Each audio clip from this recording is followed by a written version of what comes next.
Paul wasn't at today's get-together. Where was he? Is he sick? Working, as usual. Does he always work Saturdays? Sometimes, yeah. There was some minor emergency, and he was needed on site. Hopefully he can make it the next time. As I suspected. What do you mean? What did you suspect? No rest for the poor, as they say. I guess it can't be helped. When you're poor, you need to work as much as possible to make ends meet.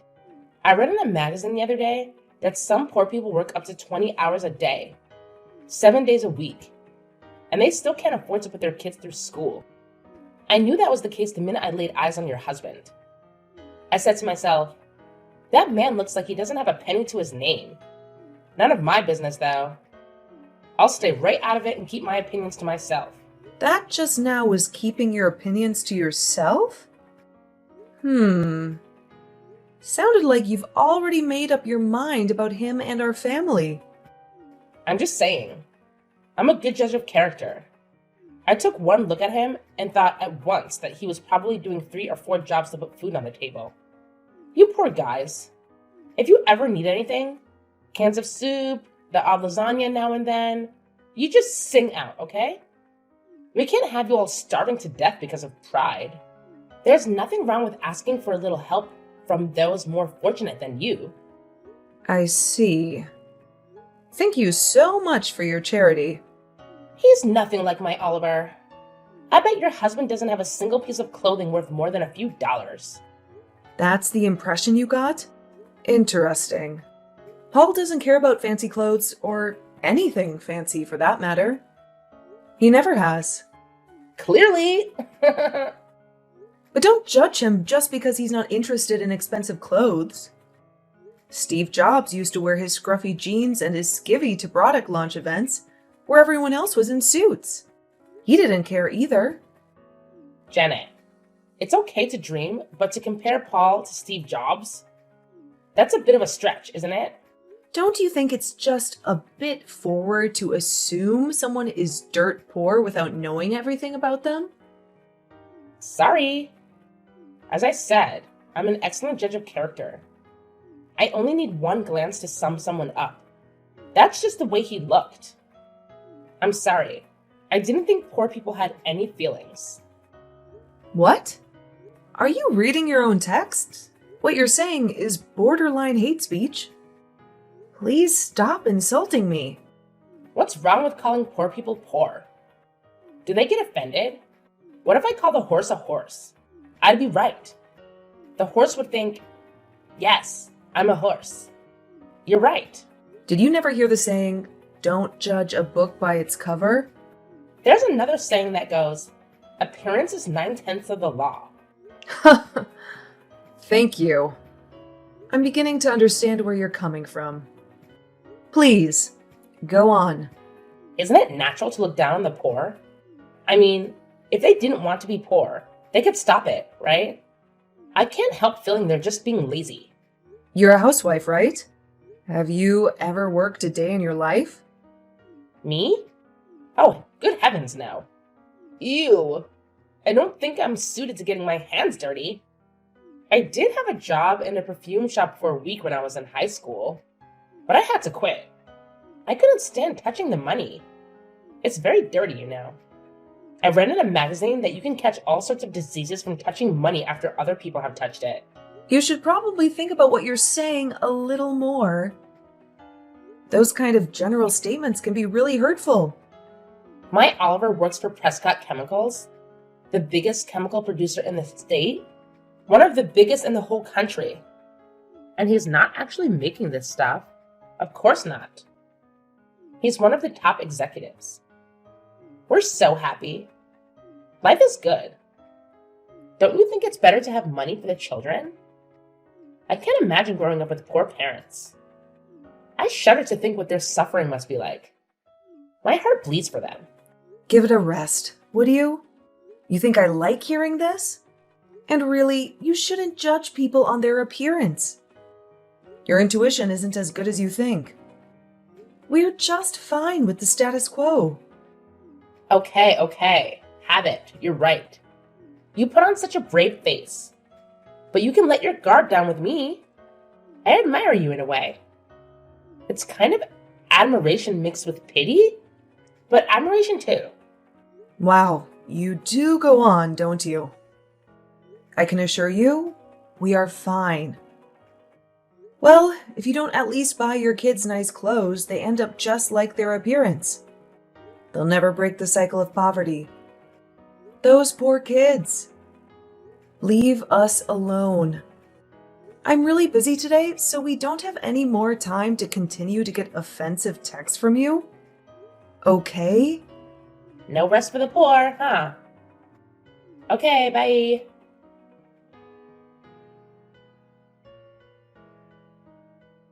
Montana, have you got a moment? Did you take my family's name off the list for the next gap together? Why did you do that? Oh, I didn't think you'd be able to make it. What?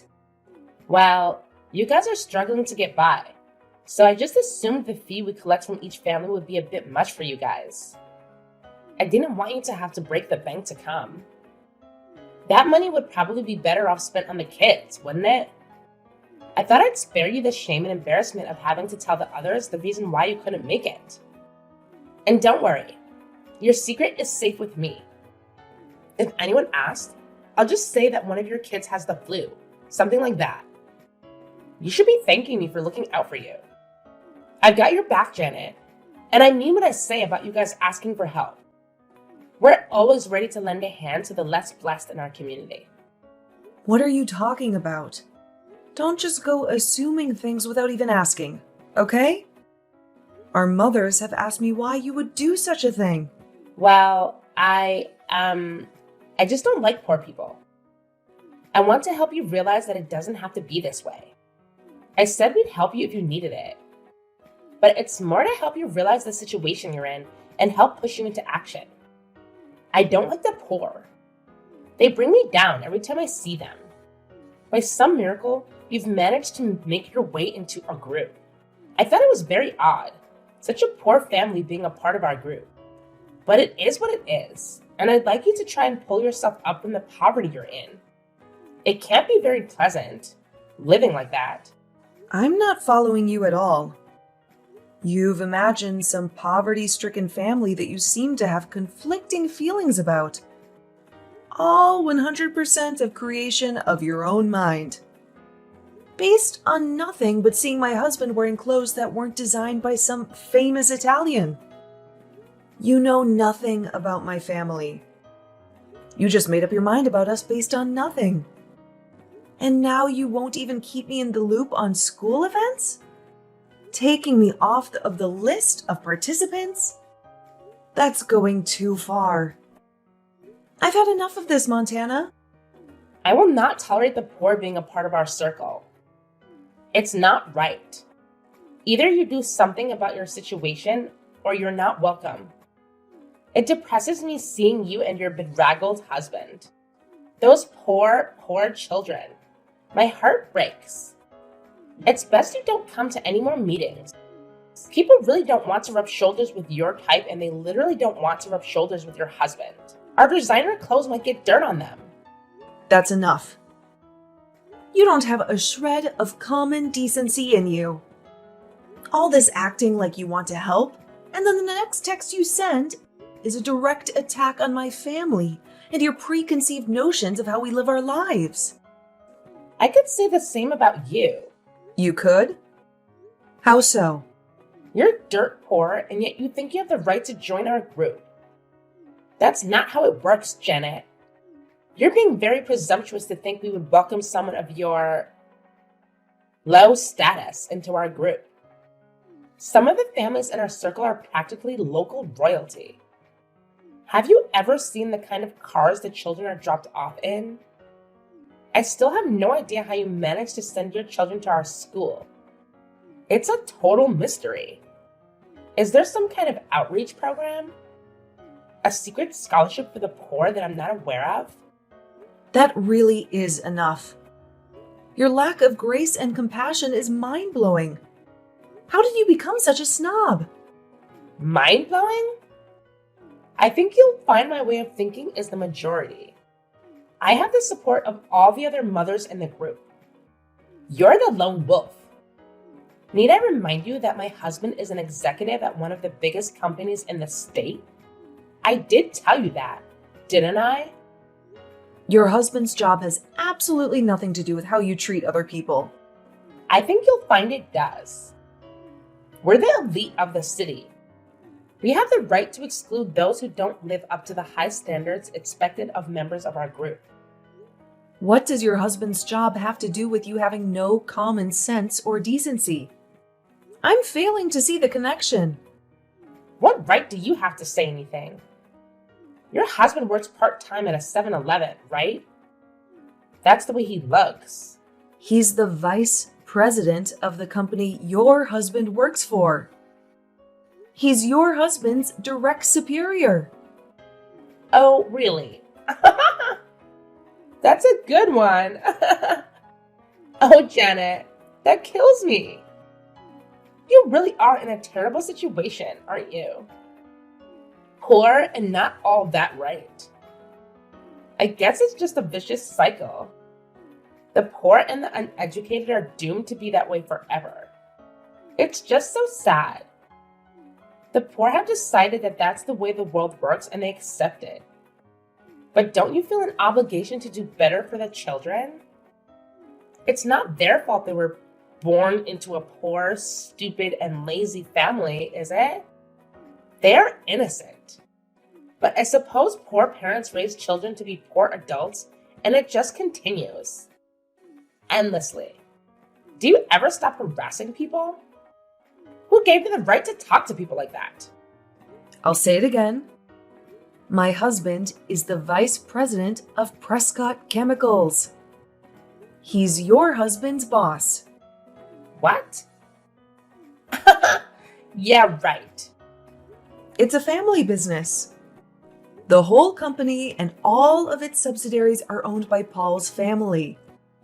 Did you ever ask what my family name is?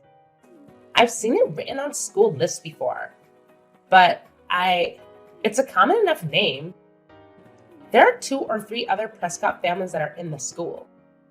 Nothing out of the ordinary. And those families are rich. The kids are dropped off in McLarens and Bugattis. Those 2 or 3 families are all part of the same Prescott family. One of the fathers, Paul's cousin, is a board member, and one of the mothers, Paul's older sister, is the CEO of the pharmaceutical branch. There are actually 2 more families you may have overlooked. Margaret Wake. Of course I know Margaret. She's been the head of the PTA for the last 3 years. She's Paul's little sister. She's also a board member. Karen Evans. The area school commissioner? Paul's cousin. She also owns 30% of the entire company. Oh, God. I knew your husband was working there. I just didn't say anything. Paul says he's a great executive and a generally nice guy. I didn't want to cause any problems between our husbands when they seem to have a genuinely good working relationship. No need to burden them with such trivial nonsense. But you've gone too far, Montana. Your prejudice has made you into a nasty, toxic person. You're lying. You aren't serious, are you? You're just making this up out of spite. Right? I'm not making up any of it. Until now, I didn't see the need to make this information public. But I won't be the target of your personal crusade against the poor. You seem to be bent on broadcasting your wealth and self-perceived elite status to anyone who will listen, while looking down on those less fortunate than you. And yet my husband has been your husband's boss all along. And you will have, of course, heard the name Hugh Prescott II. The president. Yes, of course. Think about that for a moment. Is he Paul's father? You got it. You gotta be joking. This is just your last-ditch attempt to salvage some dignity, right? I'm dead serious. I'm actually surprised you haven't heard all of this before from some of the other mothers. Most of them know about my family. Well, why am I the only one who didn't know? It's very amusing to watch, actually. Whenever you badmouth my husband and my family at meetings, the other mothers all stare awkwardly at the floor. At first, it was baffling as to why you didn't notice. But now I can clearly see that you're so stuck up and established that you are incapable of noticing anything that happens around you. It's like you're in a little bubble. All you can hear is your own voice. I didn't know. Why didn't anyone tell me? You only moved to the city last year, right? I guess you just didn't ask enough questions. Didn't care about others? You'll have to ask yourself that one. But you took one look at my husband and decided he was poor. Didn't care for the children, and we were doomed to live our lives in poverty. You badmouth me and my family without knowing anything at all. I haven't ever told Paul about how degrading you've been to me and my family, but this time, I can't keep my mouth shut. I can't let you get away with this. No. Wait a minute, Janet. Don't do that. That's not a good idea. We don't need to get the husbands involved. We can sort this out. Just you and me. This can't have any effect on my husband. He hasn't done anything wrong. This is between you and me, right? Your husband has done nothing wrong. As I said, Paul and the rest of the board are very happy with him. He's an excellent worker. But I'm going to tell Paul about this. It's all here in your texts. And don't try to delete any of them. I've already taken screenshots of this entire conversation. I'm sorry. Please don't tell your husband. It'll open up a whole can of worms. Please, let's just talk about it. You and me. What do you say, Janet? Can a girl get a second chance? But it isn't just me, is it? There are other mothers who avoid you at all costs. What other things have you done to make people stay out of your way? People avoid me? Absolutely. And you haven't even noticed? Most other mothers don't want to be in the same room as you. You're living in a dream world where you can only hear your own voice. Nobody wants to be anywhere near you. Have you really not noticed that people say as little as possible? That everyone has an excuse to leave when they have to talk to you? I did think that the children in this town do get fever more than other places. Why do people avoid me? I'm nice to everyone. I'm always organizing school events. I thought I was popular. I'm wealthy, dress well. What's not to like? Just being rich doesn't automatically make you popular. Why would you think that? Most of the families that have children that are in school are wealthy. It's a level playing field, and yet you seem to think you're at the top. What makes you think you're better than everyone else? Or is it some insecurity that makes you want to assert dominance over those less fortunate? You thought my family was poor, so you focused all your attention on me. Did it make you feel better to be so patronizing? Oh, and Montana? Just one more thing before I let you go. What else could there be? I know you've been seeing the third grade teacher, Mr. McCarthy. What? What are you talking about? There are witnesses. And photos. That's an outright lie. Oh, really? They've been shared amongst the mothers group. Everyone's seen them. There's no doubt it's you. Some of them are very damning for a married mother. They could be extremely problematic should they fall into the wrong hands. If someone should, oh, I don't know, forward them to your husband? Everyone has seen them. Yep, every single mother in the 3rd grade. So, should someone with a grudge against you choose to get a little revenge? Well, it would be very easy, wouldn't it? I'm not saying I'd do such a thing, but who's to say another mother wouldn't do it? You aren't very popular, so I wouldn't count on everyone keeping quiet. I'd be very worried if I were you. There is plenty of evidence. I'm thinking I should go and have a talk with the principal. What do you think? No, don't do that. This can't be happening. You're trying to trick me, right? This is an elaborate plot to get back at me for looking down on you and your family. Right? Janet!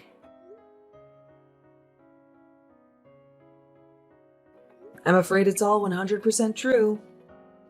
Karma, Montana. The world has an uncanny way of delivering payback. But it's simple, really. It's just a natural reaction to how horrible you were. If you hadn't treated people so badly, people wouldn't hate you. Simple. Easy to understand. Wait. I haven't been having an affair, and I had no idea about your husband and his family. I'm sorry. I apologize. Forgive me. You don't have to tell your husband. Please don't do it. I don't think I needed to. I didn't want to bother either of them, but you went too far. You insulted my husband and children. I can't let that go.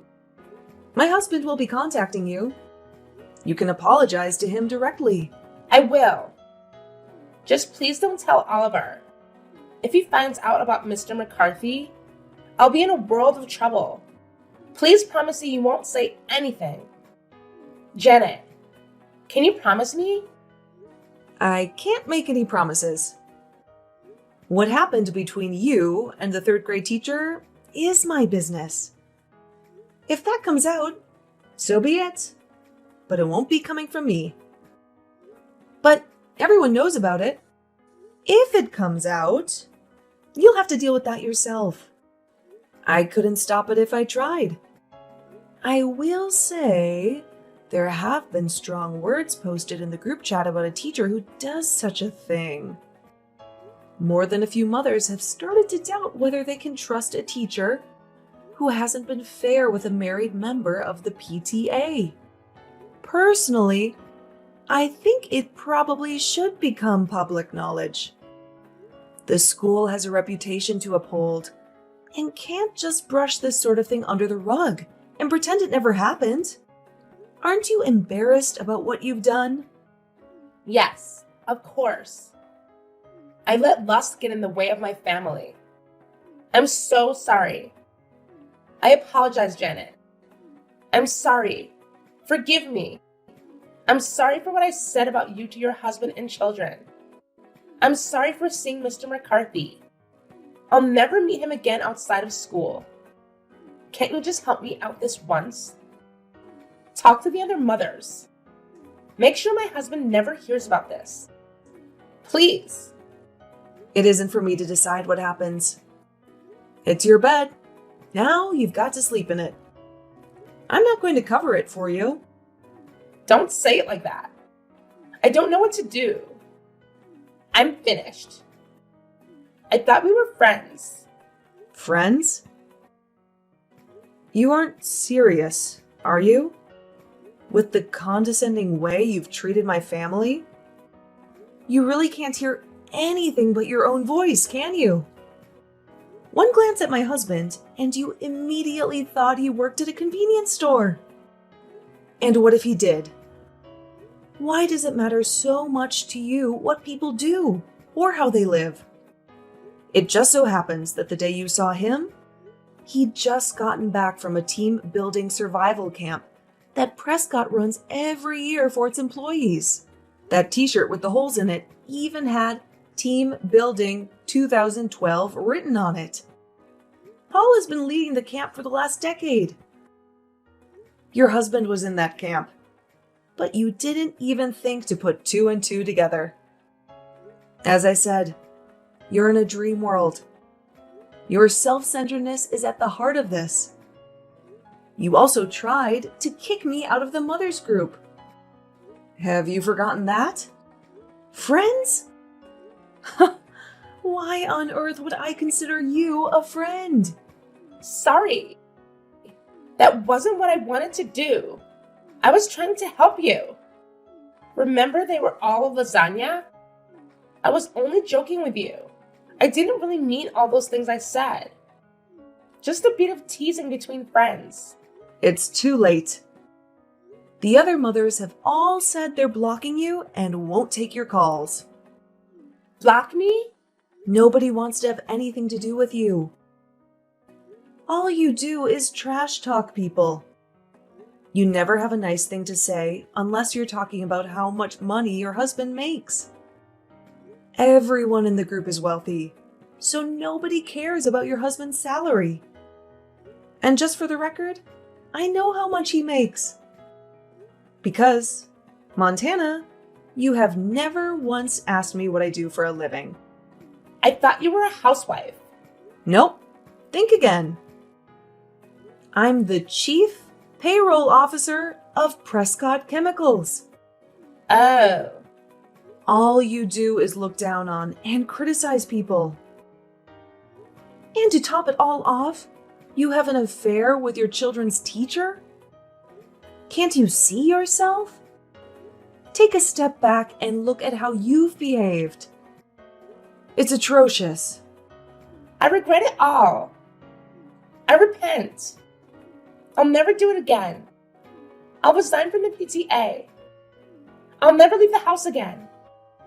Just please help me. If those photos get sent today, he'll divorce me. I'll lose everything. I think you need to have a good long talk to your husband.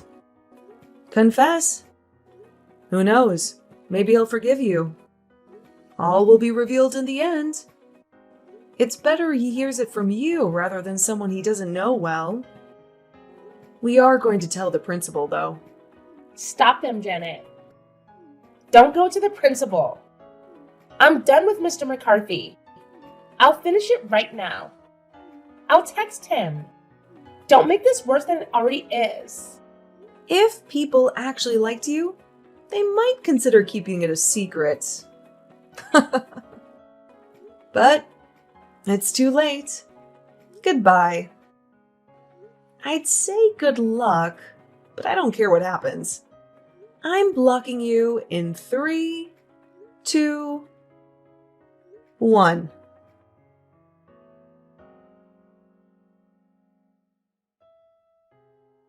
Montana started trying to butter up the mothers of her group by sending presents and overly flattering handwritten letters.